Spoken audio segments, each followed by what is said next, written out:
Yeah, I heard that she is just extremely mean to people. But yeah, on the show's like, oh, we love being nice to people and blah blah blah blah blah. Then why are you mean to everyone but not, you know, away from a camera? Don't do Ellen's that. trying to make a comeback with her If new I'm ever stand-up mean special, outside, although its let me reviews know. have mostly I don't been want to be terrible. mean. She spends most of the special responding to her being kicked out of showbiz, which I'm gonna move you guys.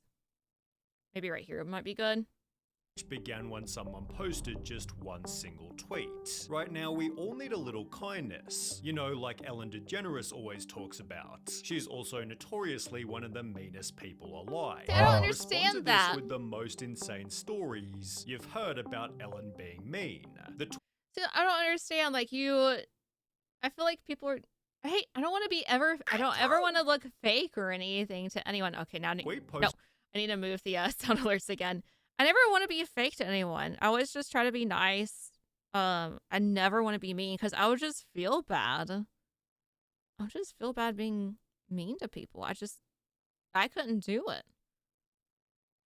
I don't think I could do it. She likes to scare people on her live shows. Oh my gosh, yes. I think I saw one where she, because, you know, she is the main host of the show, so she has the power of the whole thing. And I think I even saw, I think one example that stands out in my head that I remember seeing was like Taylor Swift. And she was asking about like boyfriends and stuff. And it was very obvious that Taylor was very, very uncomfortable with the whole situation. And she just kept pressing. Of course, the audience is laughing. So that's just a lot of negative energy on Taylor, you know, because she's like, I'm the guest. Like, I can't really do or say anything. Do I need to answer? She's kind of trying to make me answer something, you know? I don't know. She's so mean to her employees that she would smile 10 seconds later to the camera. I hate that. I hate that. That makes me mad. That makes me really, really mad. Really, really mad. In March 2020, received bad enough replies to begin Ellen's downfall. I worked at Real Food Daily, served her Bye, and Angry Porsche Ghoul. at brunch. She wrote a letter to the owner and complained about my chipped nail polish, not that it was on her plate, but just that it was on my hand. I worked. What?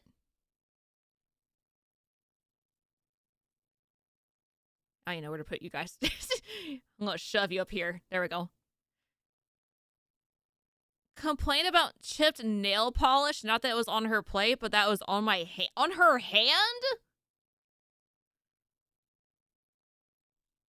Well, Ellen would really hate my nail polish right now because I can't even paint my nails without chipping them later.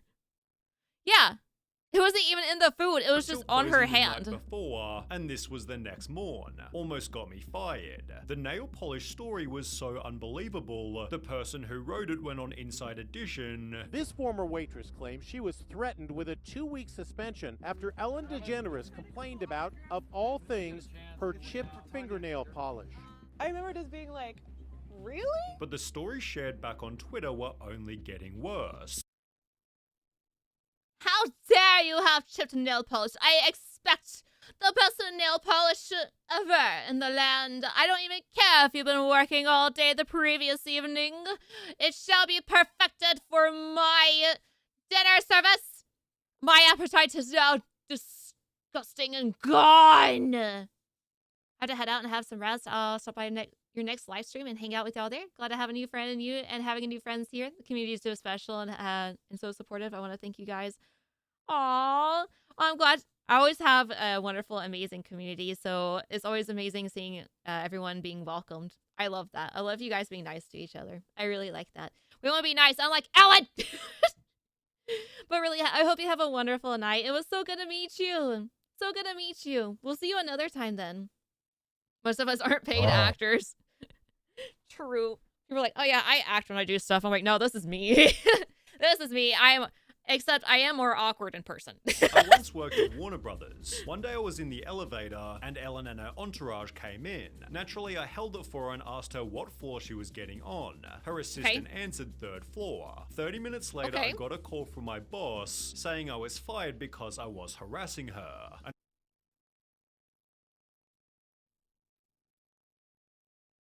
Can you report your boss to someone? What? I'm sorry, being courteous gets you fired, by the way. What? Do we need to pull out the definition of harassment? He asked you a question to assist you. I guess next time just ignore the celebrity in the room. I don't know. What? Okay, this isn't just mean anymore. This is just downright unbelievable. What is this? I'm sorry. You're too. How dare you speak to me, peasant? Peasant! An old friend worked on her a lot and smiled and said good afternoon to her one day and she became unhinged. Who do you think you are? You don't look at me, yada yada. She said Portia was with her and seemed embarrassed and tried to calm her down. Has forever changed my opinion of her. The response Portia needs to do a better job at controlling Ellen. Like, what? How dare you speak to me? You're working for me, you peasant. Don't ever approach me ever again. What is wrong with you? Do you make as much money as I do? Do you have a business, a show business yourself? No, I thought not. Do not speak to me at all. Do not even look my way. Don't even think about me. I will sue you. This went on and like, on. What and is on, this? all of which being compared to Ellen's classic catchphrase. Always end each show by saying be kind to one another. Audience member you should Dana listen to Di yourself. Matteo then went public with On the her show. degrading experience on the show. They tell you, you know, you can't be smarter, funnier than Ellen. She's the comedian in the stuff. She's England's problem now. I saw a TikTok where, I'm not sure if it's 100% true, but apparently their new house got flooded. Like in England or something. I'm not sure if it's true or not, but it's just, I don't know, TikTok. Are not you. Don't be funnier than Ellen. That's gonna be hard considering she's not that funny to begin with. That's if savage. you've been a comedian your That's whole just karma, life yeah. and you're afraid a random audience member will upstage you, maybe you're just not funny. Dana then revealed that Ellen Yeah, if you're scared an audience member is going to be funnier than you, then... Ellen's completely different when the cameras turn off. How does the Ellen we see on TV compare to the Ellen you saw when the cameras stopped rolling? Totally different. She would only speak to the audience when the cameras were rolling. As soon as they turned the cameras off, she would not even acknowledge the audience. She would just sit on the couch, basically. Which was supported by Hedda Muscat, one of the show's Just former ignore producers. everyone? Toxic, phony, hypocrite, liar. That's what she. Wait, who was this lady to her? Hold on. The audience, she would just sit on the couch, basically. Which was supported by Hedda Muscat, one of the show's former producers. One of the show's producers? Toxic, phony, I'm sorry? hypocrite, liar. That's what she is. She agreed that things My were different gosh. when the cameras weren't rolling. We were told from the very beginning, don't talk to Ellen, don't do this, you can't, you know, go into her office. It was very nerve-wracking, very stressful. We all walked on eggshells all the time. And after the show's DJ But how, like, if you have a question for her, like, hey, Ellen, we need to know, like, what we need to do here. Like, you just can't ask any questions? What? I mean, I can understand, like, if you get bombarded with stuff every day. But the thing is, I still wouldn't act like that. I would be like, hey, you know, I need some quiet time. But I would still talk to my... you know, the people I work with, especially the producer of the show. I might say to the producer, like, hey, I'm just having a bad day. You know, I might be a little quiet. I might need to be away from people, like, after cameras are off, blah, blah, blah, blah, blah. Not like, don't talk to me. Blah! I start growling and yelling at people, you know? I would be honest, like, hey, I'm not doing too good today. I need alone time, you know, something. Yeah, apparently you're supposed to read her mind, I guess. Grrr. Stop growling, stomach! Jeez. I can imagine Ellen growling like a wolf. Really, she doesn't have good days? I guess not. BuzzFeed launched their own investigation, interviewing a further 11 former employees. They were fired after taking medical leave or bereavement days to attend family funerals. One employee who claimed she was fed up with comments about her race essentially walked off the job. Others said they were also instructed by their direct managers to not speak to DeGeneres if they saw her around the office. I'm sorry, my parent just died. I needed to go to the funeral as I'm crying my eyes out asking you for relief for this. No, you're fired! What? Is there no heart? No emotions? Like, what is this? We're all people.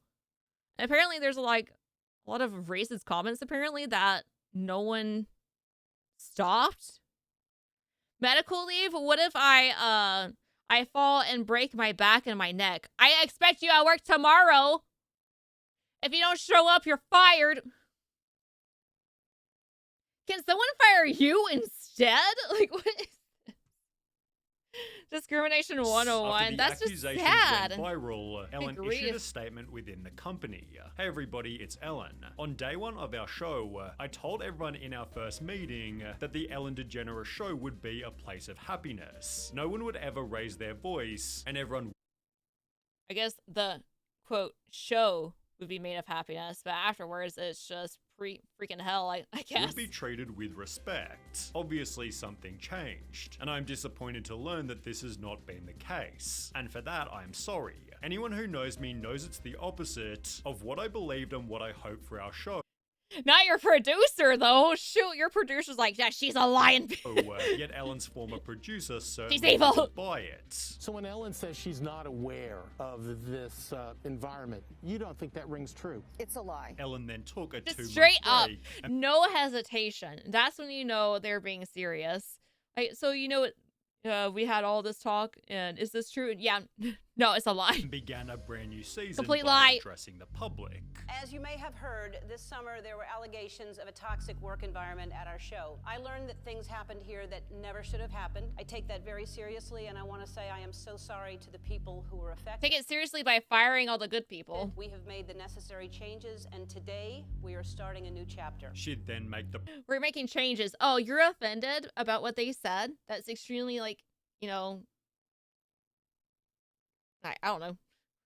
Extremely bad and very offending and should not have been said in the workplace. Oh, you're offended by that? I'm sorry, get out of here, you're fired. We'll hire someone that can handle these emotions and these words. Promise. And I'm committed to making this the best season that we have ever had. Although the ratings said the opposite, because only 6 months later, the New York Times published Ellen DeGeneres loses 1 million viewers after apologies for toxic workplace. It's usually by firing other people because they been talk to. Averaging Yep. 1.5 million viewers over the last 6 months, down from 2.6 million in the same period last year. The show's loss of more than 1 million viewers translates to a 43% decline, representing a steeper drop than any of its competitors. As a result, Ellen made the announcement. I am announcing that next season, season 19, is going to be my last season. Adding in the Hollywood Reporter, as great as this show is, and as fun as it is, it's just not a challenge anymore. I need something new to challenge me, with her being exposed also.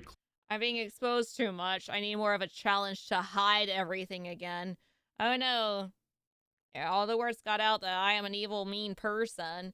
So, well, I guess it's not a challenge anymore. Clearly having an impact. I need to start over. She'd state the expose destroyed me, honestly. I'd be lying if I said it didn't. And it makes me really sad that there's so much joy out there from negativity. It's a culture now where there are just mean people, oh my gosh. and it's so foreign to me that people get joy out of that. These mean people responded stating, even without the quotation controversy, mean people. the show hasn't been fun and... Yippee! Estate, thank you for the follow. Yeah, I like how he put in quotations, mean people.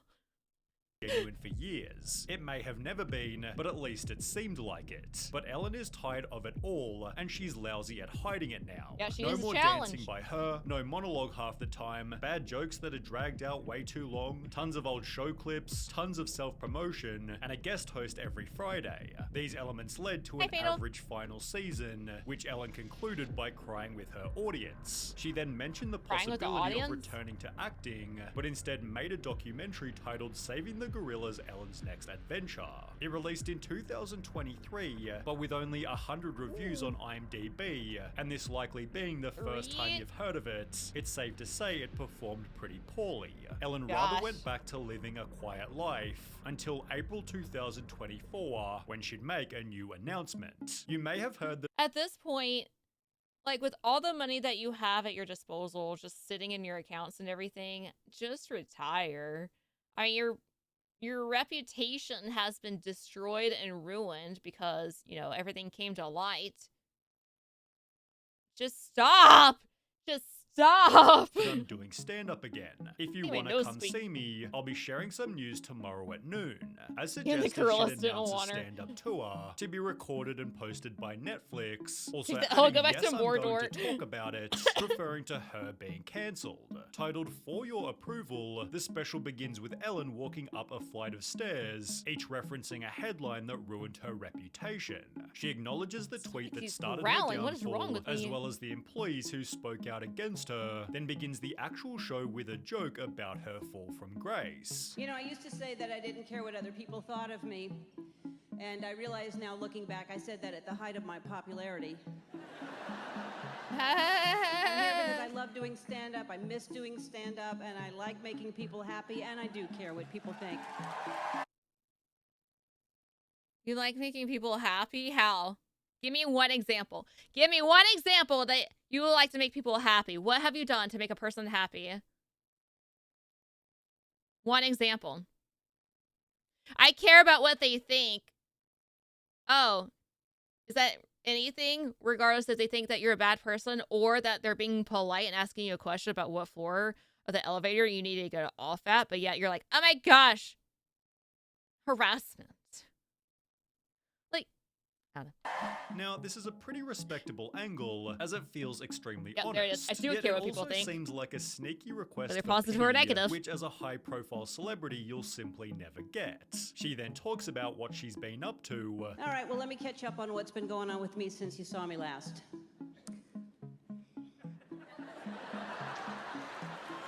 Oh, yeah, I got kicked out of show business.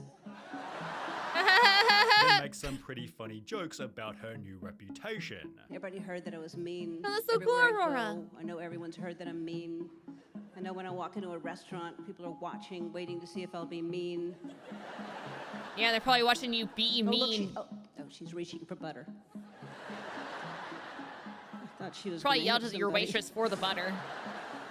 On the contrary, there are some pretty out-of-touch segments. For example, her joking about her car features, which you'd clearly only find in a luxury vehicle. Then there's that one, that button that inflates the back of the seat. You know, the one that makes you feel like you're getting spooned by a pregnant woman. She also makes this out-of-touch joke. Feature is that? We're all interested in different things. We're all good at different things. I was talking to someone. Yes, I have the inflatable pregnant spooning woman feature in my vehicle. Don't you have that in your vehicle? I'm sorry, that's for rich people. Rich people get spooned by pregnant women. That's what it feels like in their seat. You press a button and the chair's stomach inflates. Hi, hello, Neil. Hi, yes, lovely. The other day, and they said, Ellen, I don't know how you get on stage in front of people. Heat warmers, though? Seat warmers? Well, I don't know how you dry clean clothes. I'm sorry, I missed this wonderful joke. Well, I don't know how you dry clean clothes. But as an overall, the special isn't terrible. Its audience rating of 5.4 stars feels fairly It's better accurate, than the 3.3 although, earlier. as you might expect, simply because it's Ellen, the articles written had about the it pregnant have been woman pretty spooning? brutal. Ellen DeGeneres' unfunny Netflix special leaves so much unsaid. Ellen DeGeneres lets herself off the hook in self-indulgent Netflix special. Ellen DeGeneres is unapologetic, unrelatable, and totally insufferable in her new Netflix special. I want to hear from her wife now, right? Her wife. I want to hear from her, like, what her wife thinks. They'd write, the problem with For Your Approval, aside from the fact that it's almost never funny, is that it feels so disingenuous, so calculated to rehabilitate an image and preserve that triumph for prosperity. Another article stated it's one of the weirdest stand-up shows in recent memory. Half observational punchlines, half closing argument in a trial, featuring DeGeneres as her own defense attorney. Neither half works on its own. Taken as a whole, it's an exhausting mess. That also adds self-awareness is different from taking responsibility. DeGeneres offers no apologies or even explanations for her behavior. I mean, that is true. She never apologized or explained why she's just a freaking rude piece of... Yet in other more favorable reviews, unapologetic was used as a positive. I like the fact that she's rather unapologetic. It's highly refreshing and honest. Refreshing? This extreme divide can be seen. Okay, so what if she got you fired from your job Oh, she's unapologetic. That's fine. It's very refreshing. I'm okay getting fired from my job for asking what floor of the elevator she wants off on. By the audience reviews on Google. There's almost an equal amount of 1 and 5-star ratings. A sad representation of the black and white thinking that plagues the internet so heavily today. My gosh. Good grief. I don't understand. Why be so fake and be completely opposite IRL? My gosh.